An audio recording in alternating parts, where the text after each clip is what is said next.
Swati Reddy. I'm Riya Patel. And I'm Anoki Kulkarni. And we're going to inform you about health disparities.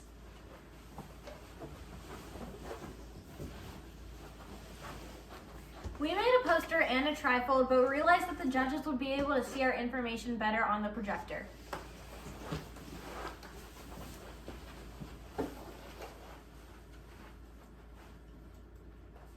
Before we get started, we want to share with you the results from our pre and post tests that we gave to the students at our community presentation.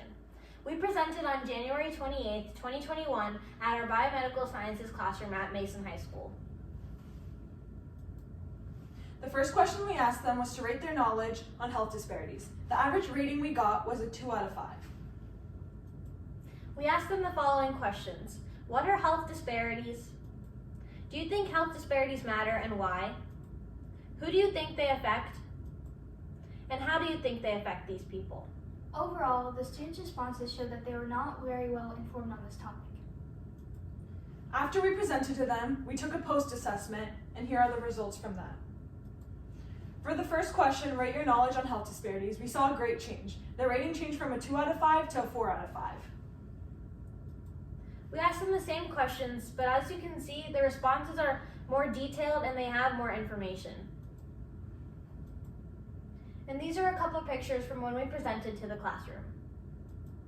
Now let's get started with the presentation. So what are health disparities? Health disparities are the preventable issues in the healthcare system. They affect the overall wellness, mortality rates, and life expectancies of a person. Health disparities are experienced by populations that are disadvantaged socially and economically. Reducing them is a key goal of our presentation. Who do health disparities affect? Health disparities affect many people and for different reasons. Their race, sexual orientation, income, sexual identity, and many more. But in our presentation today, we're going to be focusing on race and income because we feel that we could have a greater impact on those things as young adults. Here's a graph that shows a different amount of conditions per race. Black people make up 13.4% of the US population, yet their rates of condition are higher than those of white people. And white people make up 76.3% of the US population. Same goes for Hispanic people. They make up 18% of the US population, and their rates are just under those of white people. What are some of the social determinants of health in our community? Social determinants of health are the economic and social conditions that impact health status or overall well-being of a person. Some of these examples you see on the board are not so far to reach.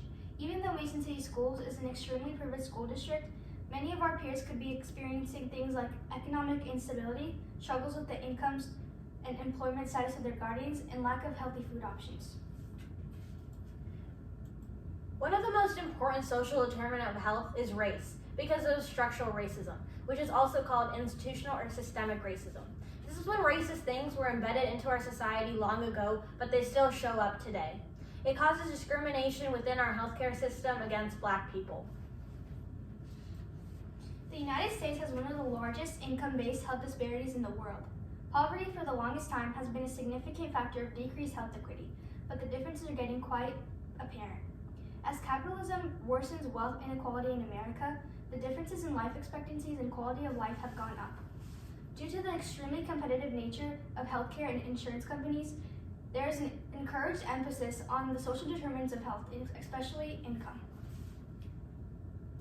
And the evidence that shows these changes is striking. According to a study by the Stanford economist Raj Chetty, men at the top 1% of income distribution in America can expect to live 15 years longer than the men at the bottom 1%.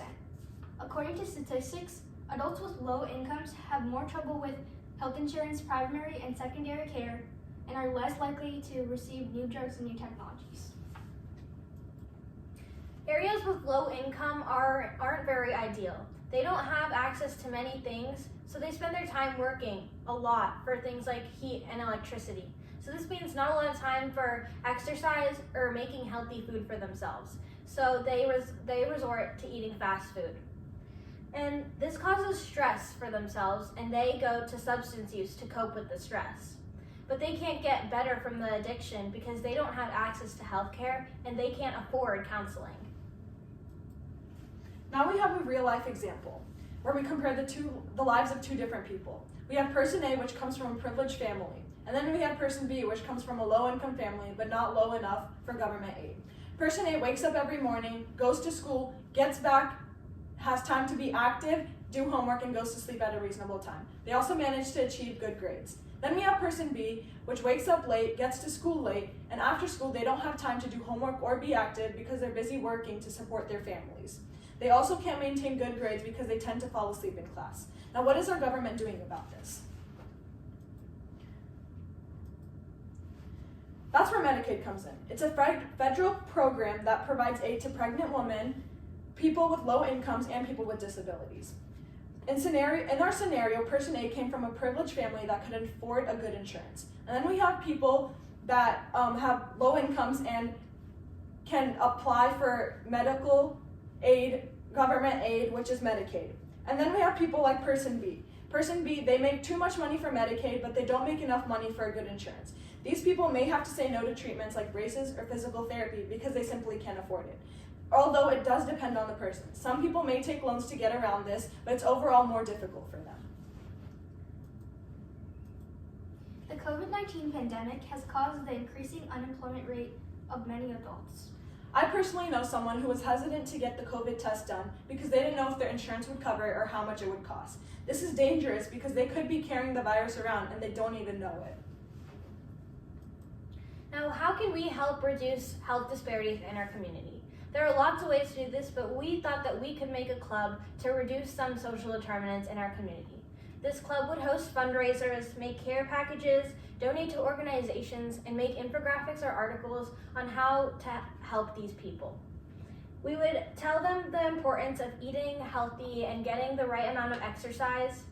And we have already reached out to a local nursing home for them to crochet or knit blankets and gloves for people in need, and is already in progress. Now, how can our HOSA chapter play a role? Our plan is to spread the idea of the club to schools all over the nation so that they can help communities near them. This would help us make a greater impact. We can't make healthcare free, but we can provide people with hygiene products and healthier food options. Something is always better than nothing. Thank you. Thank you.